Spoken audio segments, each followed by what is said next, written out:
Republicans support everything you think of when you think of infrastructure, roads, bridges, ports.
Doctors of podiatric medicine set broken bones, perform wound care, and remove bunions. Common health issues that they treat include ingrown or fungal nails, corns, warts, and skin problems like athlete's foot.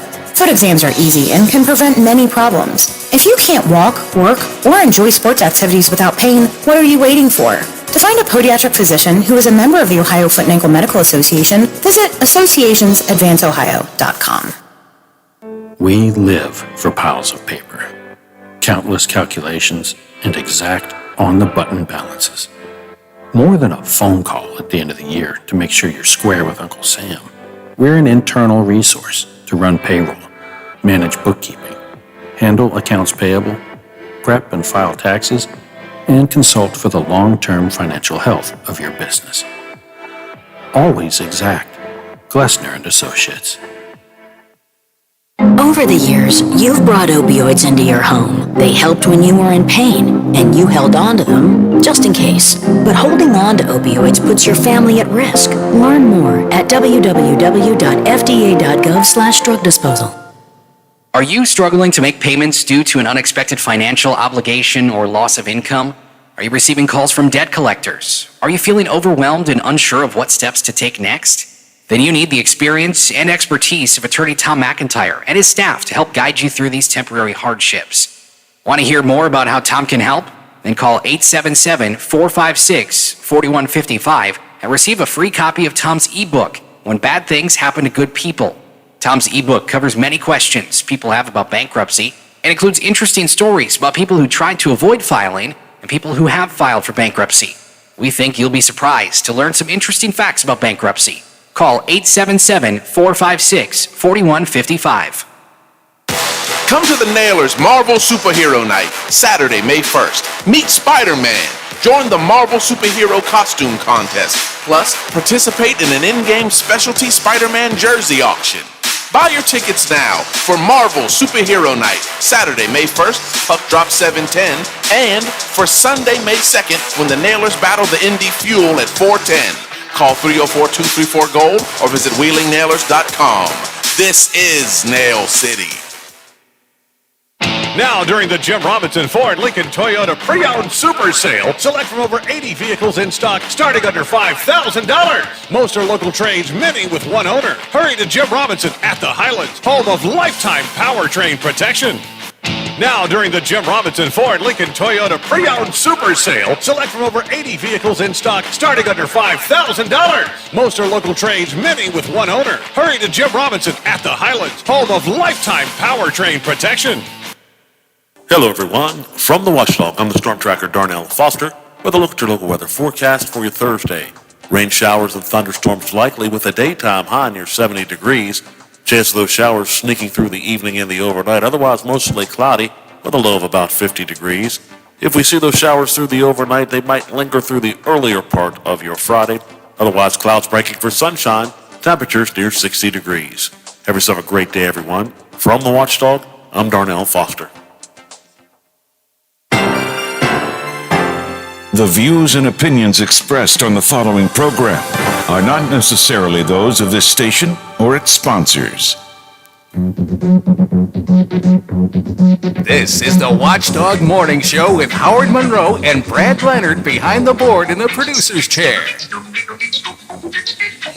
65 degrees and rainy at the Wheeling, Ohio County Airport. 64 degrees, rainy here at my home studios in Elm Grove. 64 degrees at the Robinson Auto Group Studios, downtown Wheeling in the heart of the Ohio Valley. Gray, dreary, rainy throughout the day. Sometimes could be stormy as well.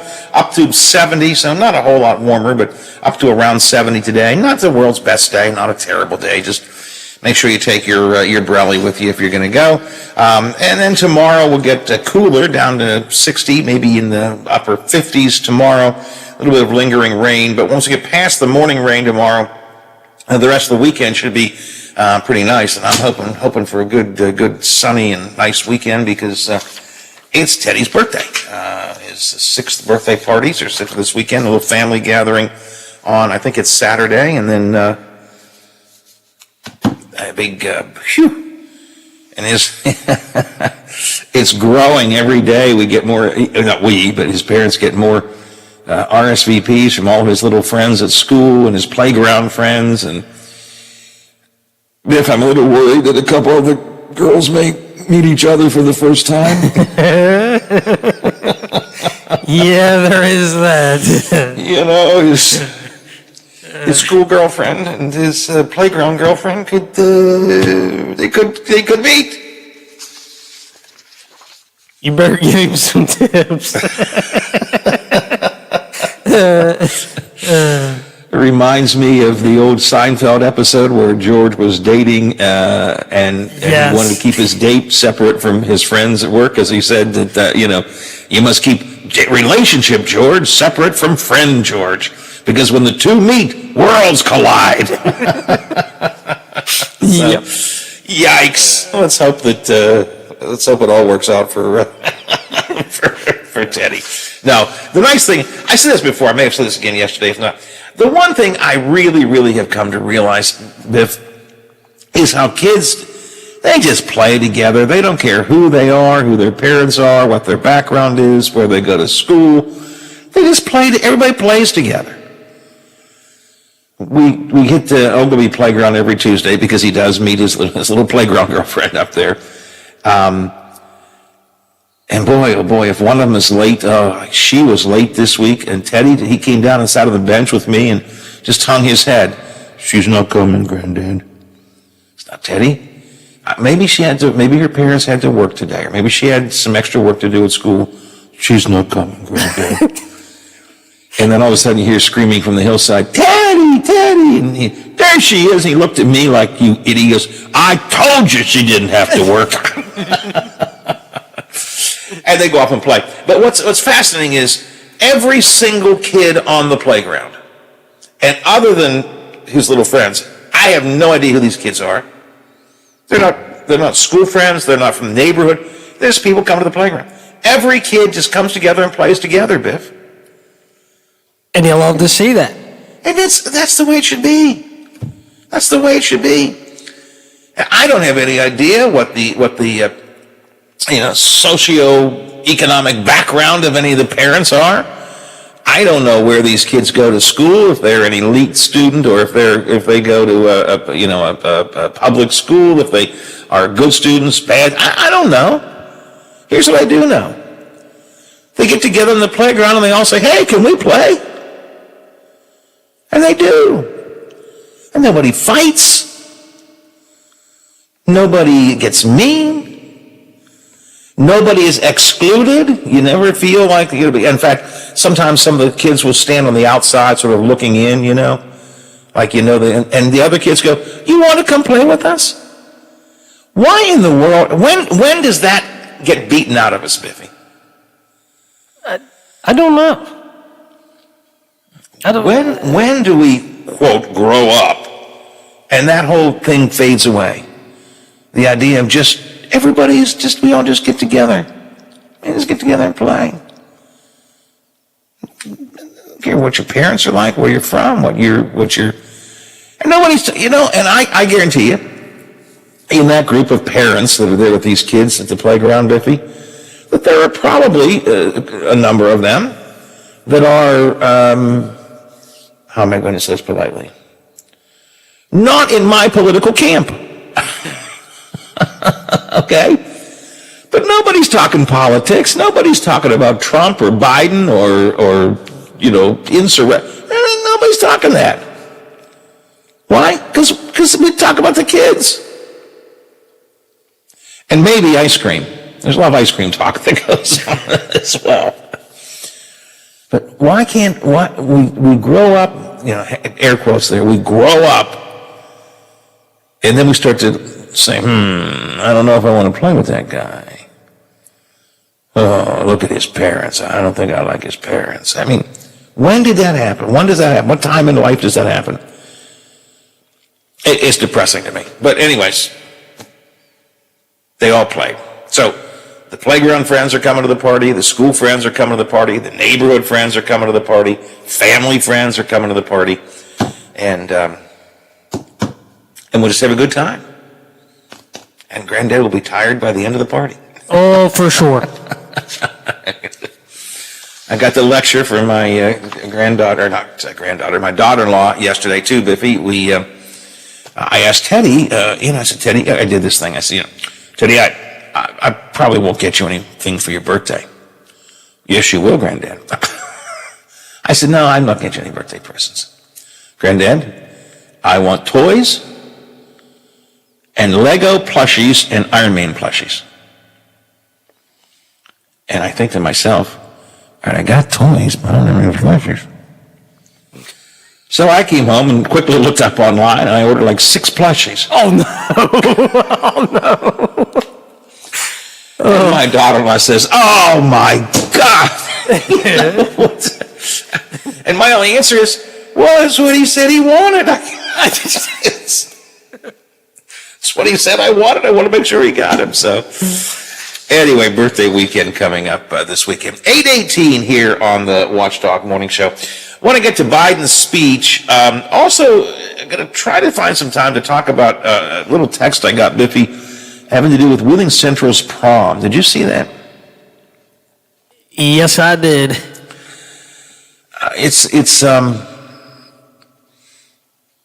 I got to think this through a little bit. I've seen some social media discussion about this. Someone sent me a copy this morning of the contract that Wheeling Central students have if they're going to go to the prom. And some of it's boilerplate that we had when we were in school, Use of alcohol, drugs, tobacco is prohibited. All students might be subject to alcohol screenings. There will be certain dress policy. I mean, this kind of stuff that we had when we were kids. But the one that I think is interesting here is, and this is a COVID-related issue, but I'm trying to decide. I'm trying to make up my mind on this. No dancing will be prohibited, or no dancing will be permitted at the Central prom. And I'm sure that in fact it says, due to COVID protocols, dancing will not be prohibited, or not be permitted. Man, I keep saying it the wrong way. Dancing will not be permitted. And a lot of people on social media are really upset. Well, why bother to have a prom? And I got a text from someone this morning. Why bother to have a prom if you can't dance? I don't know. Is dancing the only thing you go to a prom for? Look, I went to a prom for other things. Probably best if I just leave it alone there. For the conversations? That's it. That's what it was. Yes, thank you, Biff. That's exactly what it was. It was for the conversations. Absolutely. That's what I went for. Good conversation. That's right. Then you figured out you had the prom, then you had the after prom, and Yes, indeed. You figured out where you were going to meet, how you were going to do everything, and yes, indeed. by the end of the night, we'll just leave it at that. By the end of the night. Yes. The ride from the prom to the after prom? Yes, indeed.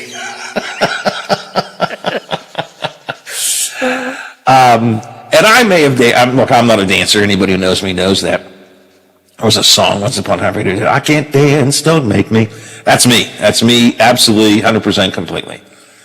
I almost tried to get someone to do my wedding dance with my wife. You know, would you mind doing the dance with her? Try and pay him? Yeah, it didn't work. My wife said, no, you are going to do this one. So I don't dance. So, in all seriousness, the prom was an experience, but it didn't have to be dancing. So, but I don't know. I'm curious what the rest of you may think at 304-214-1600. Wheeling Central is having a prom. No alcohol, no tobacco, no alcohol, drugs, tobacco. That's typical. It's been that way for a long, long time. That's been the rule for a long, long time. Yeah, rephrase that.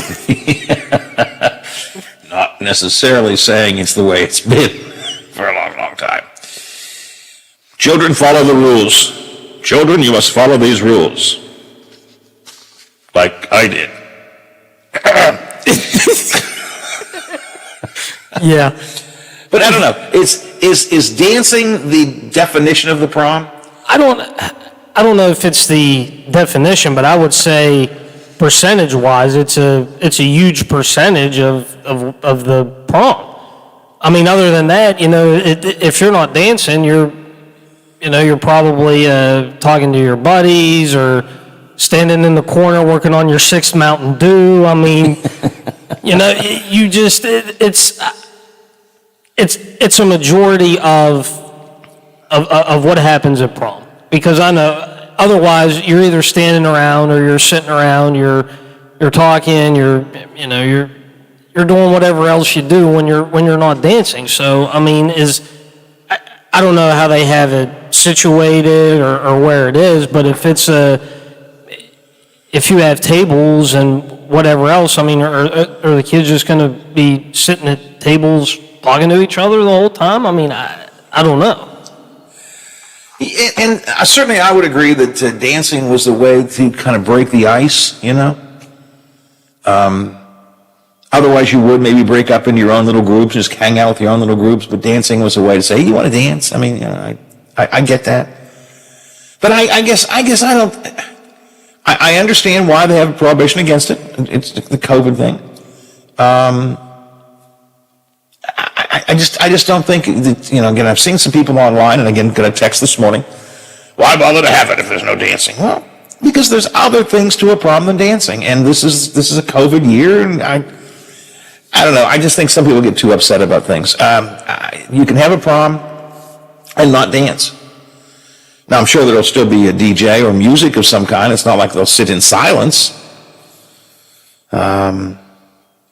Any violation of the prom policy will result in notification of parents who will be asked to come pick up the student at the prom. It could also result in suspension of future extracurricular activities. Well, I saw one person who posted on his Facebook page, he said, I hope somebody does like they did in the movie Footloose. Just somebody just jumps up and starts the dance, Footloose, and starts dancing. I tell you what, if this would have been when I was in school, because trust me, some of the guys that I know, they would have been crazy enough to do something like that. There was always that one that you could count on that you could tell him, hey, do this, and he would do it. There's always one, maybe one or a couple guys like that are in a group that, Yeah, I could have seen someone doing that, no problem. Well, again, I mean, dancing is an important part of prom, and I get that you're losing a little bit of the excitement of the prom when you can't do it. But I think that people are saying that, well, why bother to have it? Just cancel the whole thing if you can't dance. I think they really miss the whole point of the prom. And I'm not being funny about. There are some things that most couples go to the prom for, and it isn't always what happens on the prom floor, or it isn't dancing. And I'm not necessarily talking about that even. I'm just talking about going to the prom, meeting friends, having good conversation, getting dressed up, all that kind of good stuff. Get all the pictures, and then, yeah. It's part of the fun of it, I think. It's part of the fun of it. But I think it's going to be difficult, though, when you take, a percentage, when the majority of it is taken away. It kind of takes away some of the fun and everything that goes along with it. Well, it's different. I mean, there's no question it's different. Has anybody done this, before? Have any other schools had a prom where there was no dancing? Because if someone has, but I don't know. Yeah. If someone has, then you've got a blueprint to follow. Right. I mean, that's again. So you're not going to have dancing. I would assume you're still going to have music. It's everything at a prom that we normally have at a prom, other than the physical aspect of getting on the, holding each other and getting on the floor and dancing. Do they even hold people anymore? I mean, they don't hold each other during a dance anymore, do they? No, you got to leave room for the Holy Spirit. That was another one of the fine parts of going to the prom was the slow dances. Yes. Which lets you get a lot closer than they would normally let you get. I'm going to get in trouble for all this, aren't I? Yeah. All right, I wanted to put on the table, thank you for texting it in. I'd heard this talk on social media. Someone sent me a copy of this actual contract that Central is sending out to their parents. Hey, I say sign it. Kids, go, have fun. No, don't jump up and do footloose. Just go, have fun. Do whatever it is you were going to do. Just don't do it dancing on the floor of the prom. 8:26 of the Watchdog Morning Show. A couple of quick items off of Biden's speech I want to get to. We're going to talk to Dave Palmer in a bit about the rental inspection program in the city of Wheeling. That's coming up as well. We are the Watchdog Morning Show, 65 degrees and rainy. Let your voice...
Yeah.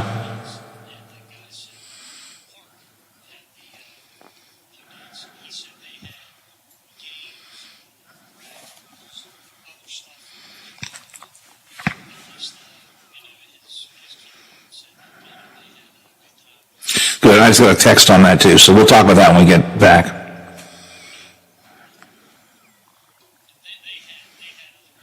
Right.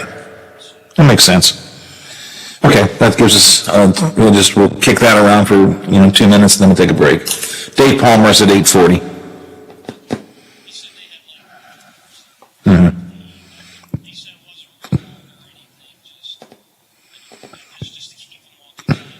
Right. Hey, I You can have a good prom without dancing. It's better with it, but I think you can have it without it. But again, I'm not a dancer, so.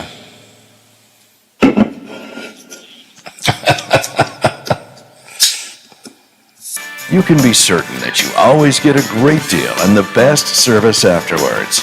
Being in business for over 50 years has given Doan Ford the reputation of being a strong, reliable dealership. Be certain. Choose Doan Ford. Online at doanford.com. I'm not buying till I check Doan Ford. Valley Grove. The watchdog is protecting your yard. Join Howard Monroe, Hoppy Kercheval, Bill DeFabio, and Big Rick for the best live and local talk in the Upper Ohio Valley and beyond. Valley Grove trusts the watchdog. You can watch a video cast of our show every morning on Facebook Live or on our website. Plus, check archives of all of our videos on the Watchdog YouTube channel. The Watchdog Morning Show with Howard Monroe continues. If you are watching us on Facebook Live video, I want to say hello. Nice to have you there. I do appreciate it. Lots of folks watch us on Facebook Live, and thank you for that. If you do watch us on Facebook Live, you can watch us on my page, my Facebook page, or on the Watchdogs Facebook page. And if you are watching it off of Facebook Live, my page, or Watchdogs, hit the like button on the video post and share it, if you wouldn't mind. Hit the share button and share it to your news feed, to your timeline.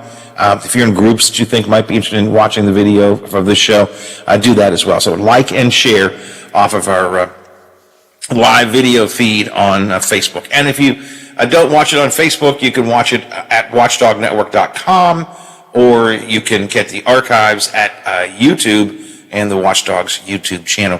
We're talking about Wheeling Central. I've seen a lot online about Wheeling Central this week because they're having a prom, but part of the requirements are no dancing. But apparently, Biff, it's not just Central. I got a text here. Howard, Mr. Monroe. Oh, it's a Mr. Monroe. Mr. Monroe, Wheeling Park High School had the same rules last weekend. You walk in, you get announced, eat a few hors d'oeuvres, and get the hell out. That's what this guy says. But you had another call off the air there, right? Yeah, something similar to what you just had with that text. That they had hors d'oeuvres, and it wasn't real long or anything, but they had I think games and raffles and other activities that were there as well. So it wasn't like they didn't have anything. Like they just ate and that was it. They had other stuff as well. And I would think if you're a student, and if the choice is, and again, COVID regulations are keeping you from dancing. So if you're a student and the choice is, do we not have a prom at all, or do we have a prom with no dancing and other things, I would think most students would say, let's have the prom. I mean, the prom's an important part of kids' lives, right? At least have something. Yeah, they want to go. I love the way Wheeling Park does it, where you walk in and they announce everybody. That's a nice way to do things.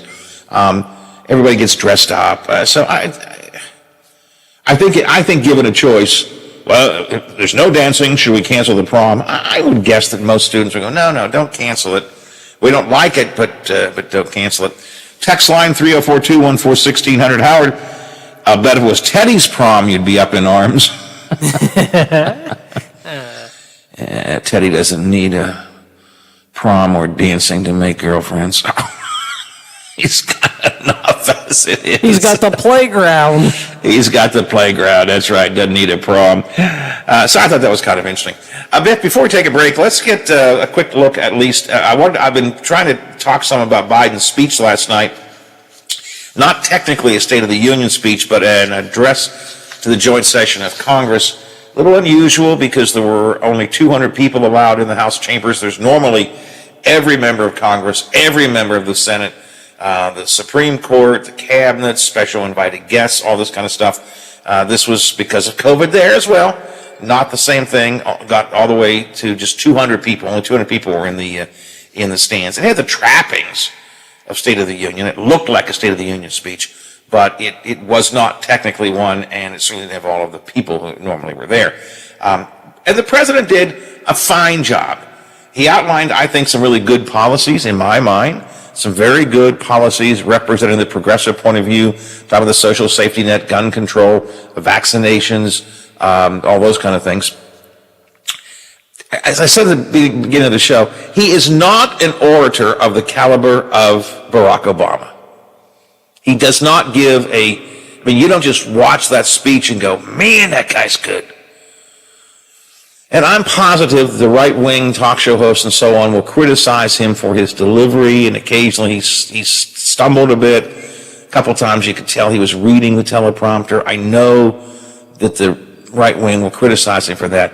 I thought he did a fine job, and I thought the key thing with the policies he talked about. ABC News has been doing some of the aftermath reporting on last night's speech. President Biden's first...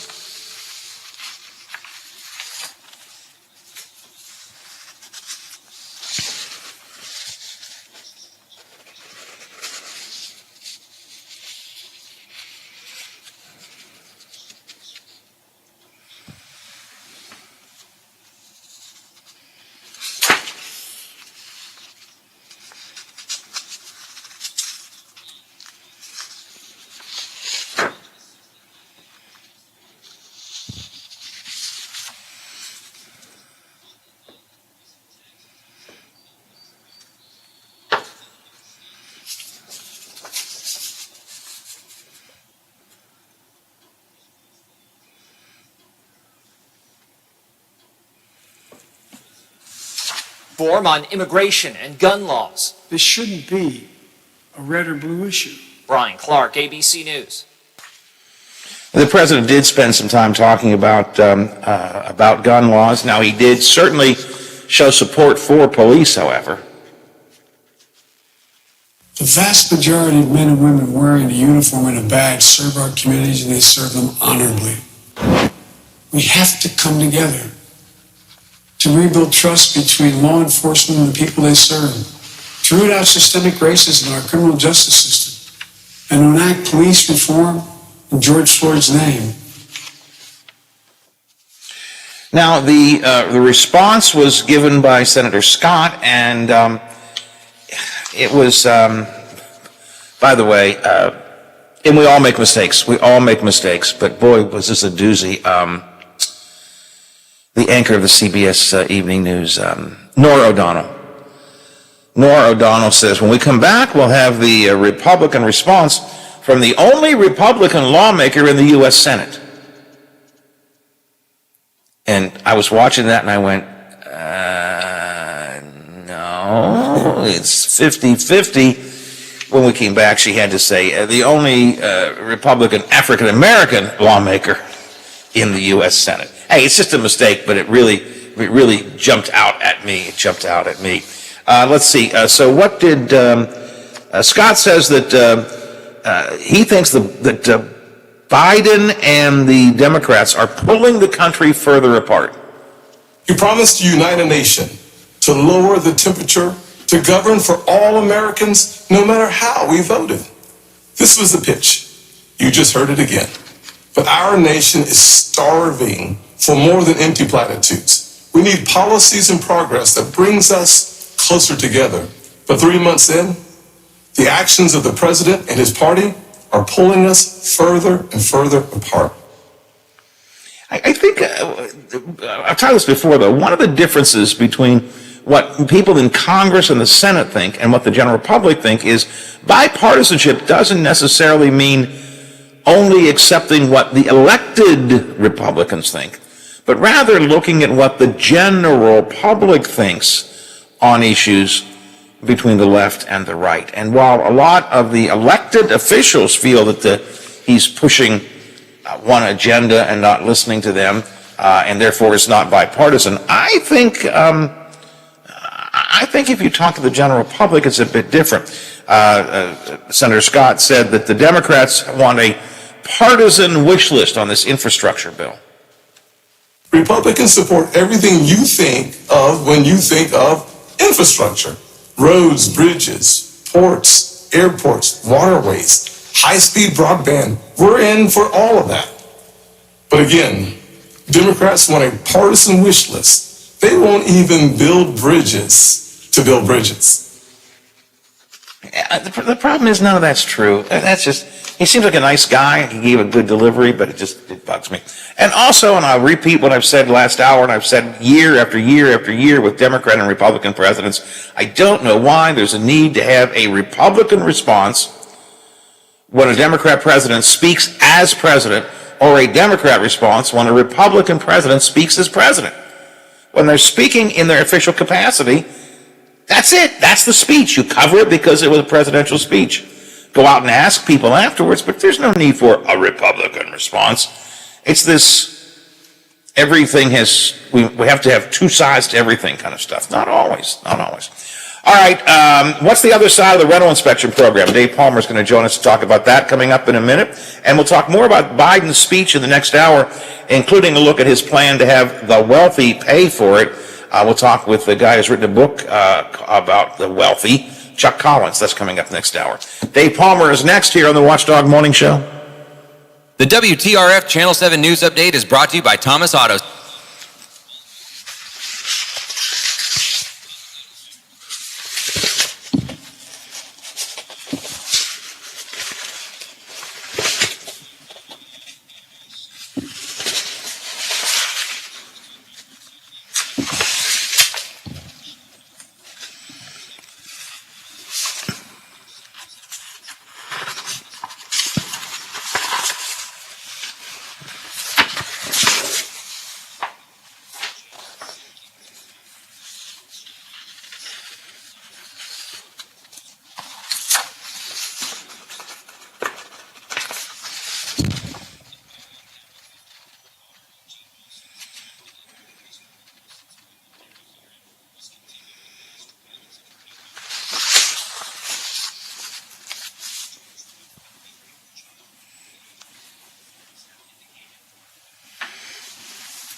He's the reigning WVU Student Athlete of the Week, and he's the Mountaineers' ace left-hander who has the most important start of his career coming up tomorrow night against a top-5 foe. I'm Dan Zangrilli. I had a chance to sit down with West Virginia's Friday night starting pitcher, senior Jackson Wolf. Hear what he had to say coming up in today's Mountaineer Report, brought to you by Kroger. Did you know that 1 in 8 Americans struggle with hunger? Yet more than 40% of the food we produce is thrown out. At Kroger, we know we can do something about this. We're donating more food to local food banks through our partnership with Feeding America. And we're working with World Wildlife Fund to end food waste. But we can't do it alone, and we hope you'll join us in creating a world with zero hunger and zero waste. Visit thekrogerco.com to learn how you can help.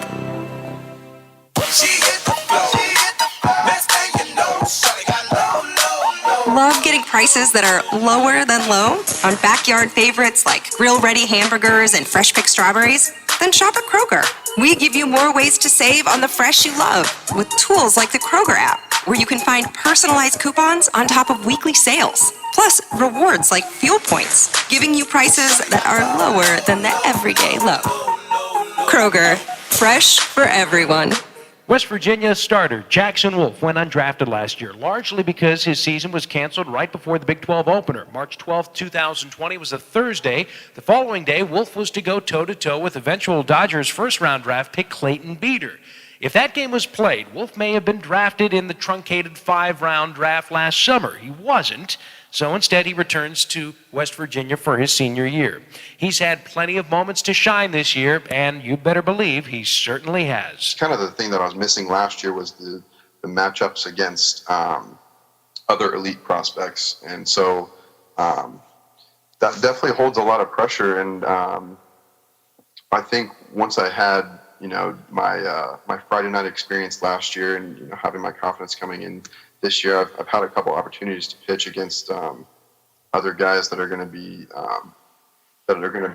my draft picks. I had a pretty good showing against a Coastal Carolina batter that's going to be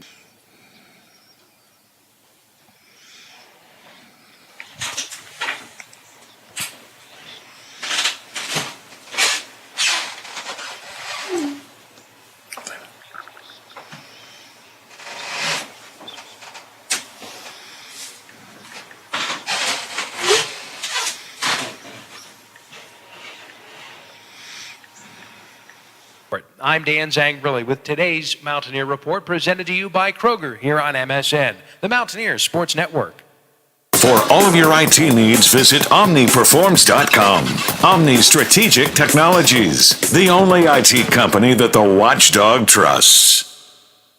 It's time we put a stop to a few things. Right now, the D.C. establishment has all the power. The For the People Act will stop that. Billionaires buying West Virginia's elections? The For the People Act will stop that. Politicians and their families getting rich while we pay for it? Yep. The For...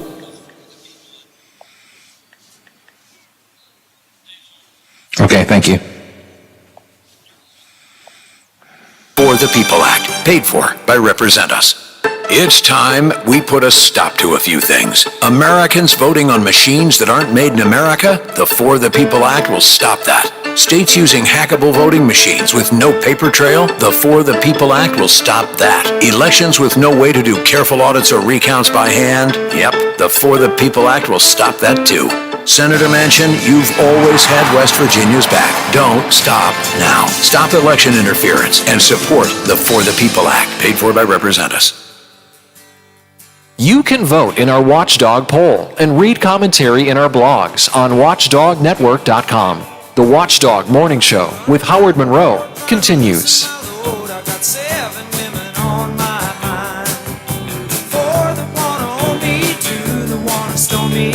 She's a friend of mine. 65 degrees at the Wheeling, Ohio County Airport. It's raining. Same thing here at my home studios and at the in the Elm Grove section of Wheeling, and also at the Robinson Autograph Studio downtown Wheeling, in the heart of the Ohio Valley. We've talked a couple of times here on the show about this rental inspection program that's being proposed for the city of Wheeling. Councilman Seiler is sort of the point person for that. It's his baby, if you will.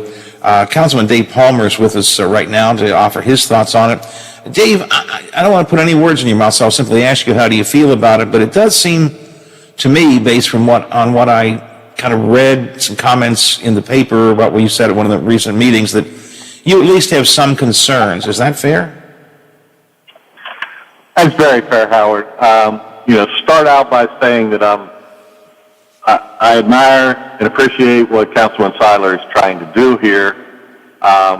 It's something that I also tried to do back in around 2017, 2018 era.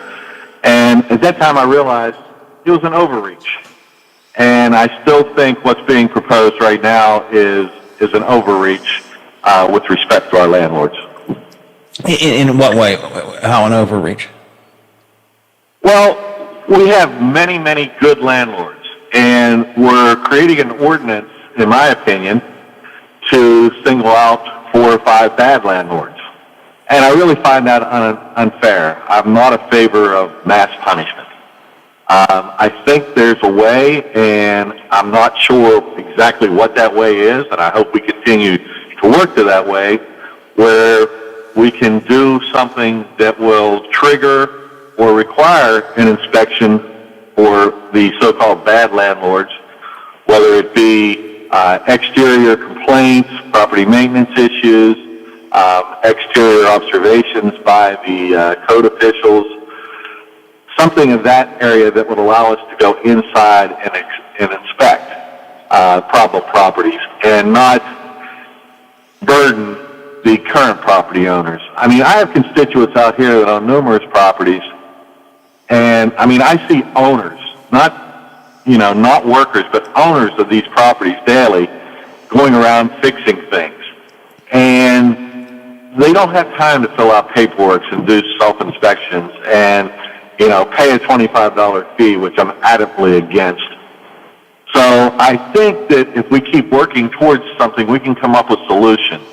I mean, Dave, I suggested to...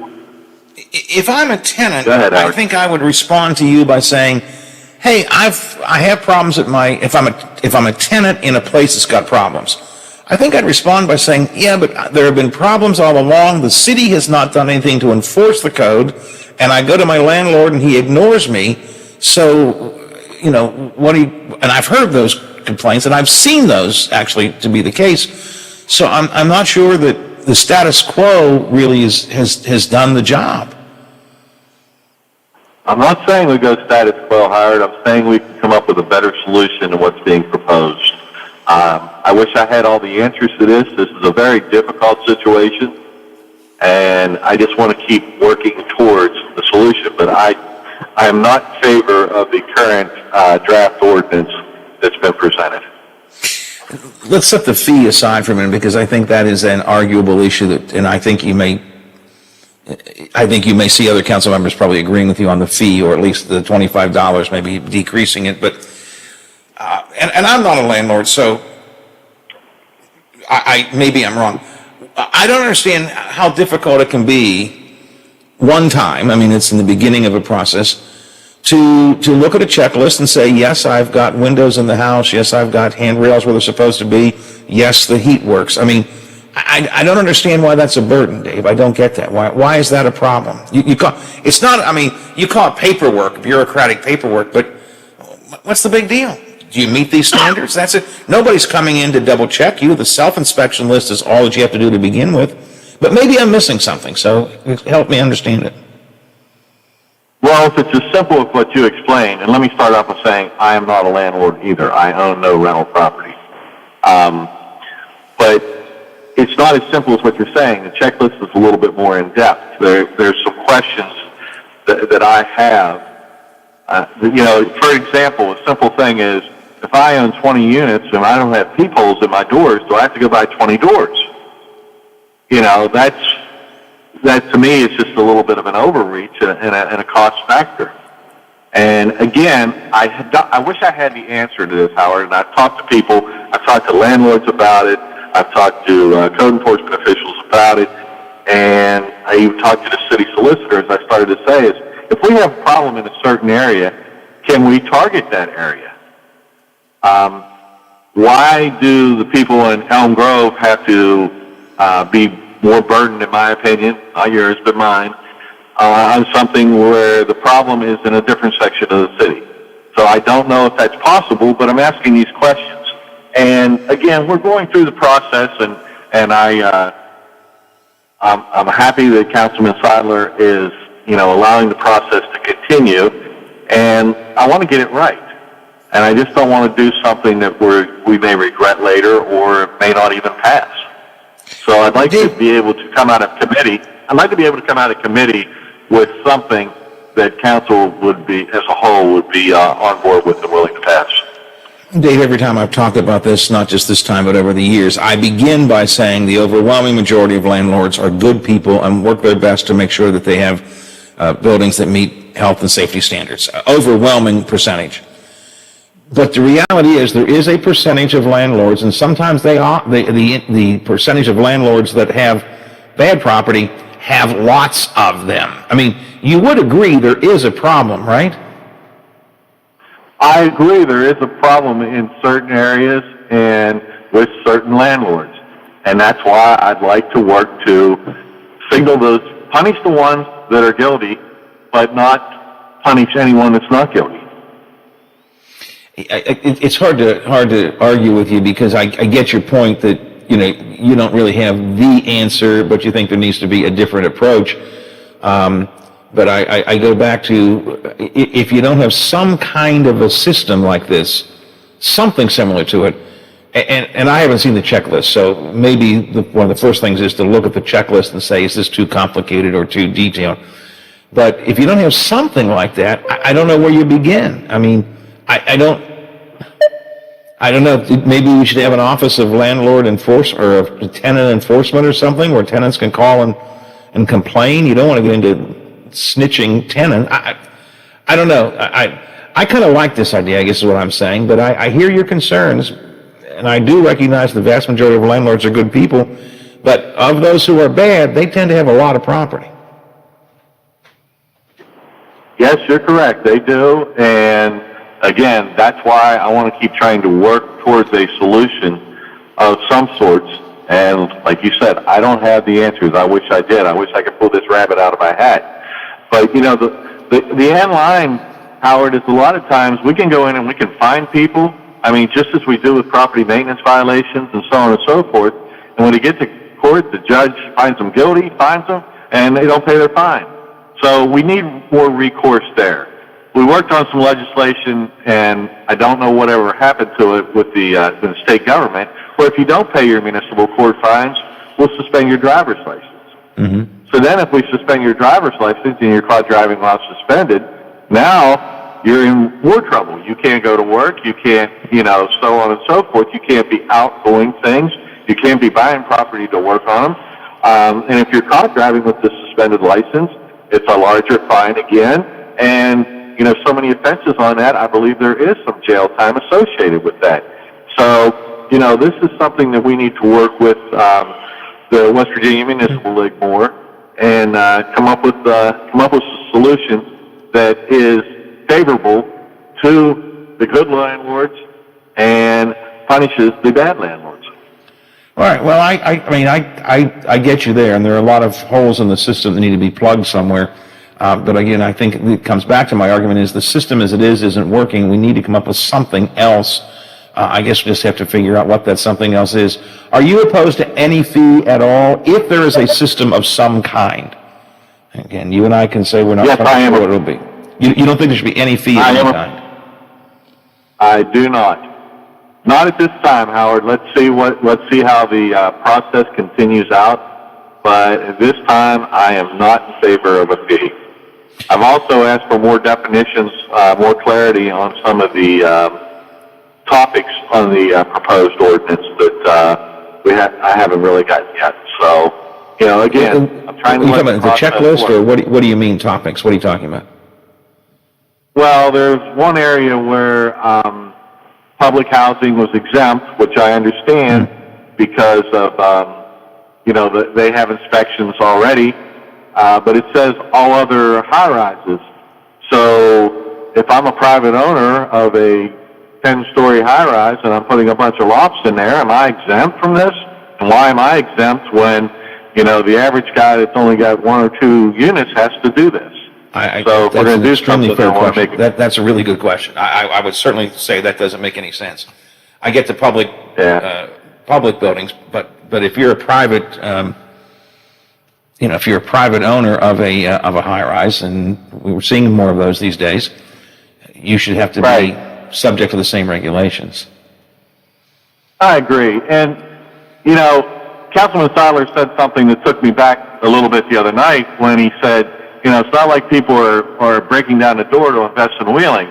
Well, I think of WODA, I think of Kuhn, I think of Dean Connors, I think of DC Ventures, all these, big and small property owners that have invested in Wheeling, and I thought that was kind of an unfair statement because people are investing more in Wheeling than they have in a long time. Yeah, I would absolutely agree with you on that. In fact, I don't mean this to be critical, but I have to be honest. We approved the Planning Commission approved another site plan for WODA up in the north end of the downtown. I remember thinking to myself, man, how much more of this can the city take? I mean, I think we have so much investment right now. I'm wondering if there's people to fill the spaces. That's not my judgment call. The businesses like WODA know what they're doing. But I would certainly agree. Right. We have a lot of investment in Wheeling right now, a significant amount of investment in Wheeling, both by small individual investors and then by a couple of the big ones like WODA. So I think you're right on that. So Dave, bottom line, you think this will have to be hashed out some more at the committee level? Is that what's going to have to happen? I do believe it does. It needs to be hashed out a little bit more so we can come back with something. We can present something to council that the majority would be in favor of. Dave, I appreciate your time this morning. Thanks a lot. Always good to talk to you, my friend. You also, Howard. Take care and have a good weekend. All right, thanks a lot. Dave Palmer, Wheeling Councilman, 6th Ward. 9 o'clock, Watchdog Morning Show. We'll talk about the wealth defense industry coming up next hour. ABC's got the world now. The Watchdog is FM 98.1, AM 1600 WKKX Wheeling, FM 97.7, AM 1370 WVLY Moundsville. The ABC News is brought to you by Thomas Auto Centers, Mall Road, St. Clairsville. Get the best deal at Thomas Auto Centers. Bang, as the country